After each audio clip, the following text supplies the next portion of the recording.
1939 Germany, Hitler தலைமையில் இருந்த Germany போலண்டை ஆக்கிரமித்தது. இதற்கு பதிலடியாக இங்கிலாந்தும் பிரான்சும் ஜெர்மனியை எதிர்த்தன.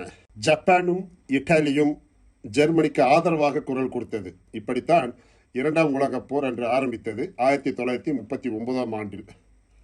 2 வருடங்கள் கழித்து ஜூலை 31, 1941 ஆண்டு, அப்பொழுது ஹிட்லருடைய வலதுகரமாக இருந்த ஹெர்மன் கோரிங் என்பவர் ஒரு பிரகடனம் ஏற்படுத்தினார். த ஃபைனல் சொல்யூஷன் என்றதுக்கு பெயர். அது சொல்ல வந்தது யூதர்கள் அனைவரையும் அழித்து ஒழிக்க ஒரு திட்டம். அதன் பிறகு அது கடுமையாக செயலாக்கப்பட்டது. அந்த யூதர்கள் சொன்னால் நெஞ்சு பதைபதைக்கும் நண்பர்களே, 6 மில்லியன் யூதர்கள், அதாவது 60 லட்சம் யூதர்கள் படுகொலை செய்யப்பட்டனர். ஒரு இனத்தையே பூண்டோடு அழிக்க கிளம்பியவர்கள். மனித வரலாற்றில் இப்படி ஒரு மிகப்பெரிய படுகொலை அதற்கு முன்பு நிகழ்ந்ததே இல்லை என்று சொல்லும் அளவுக்கு அந்த வெறித்தாண்டவம் இருந்தது.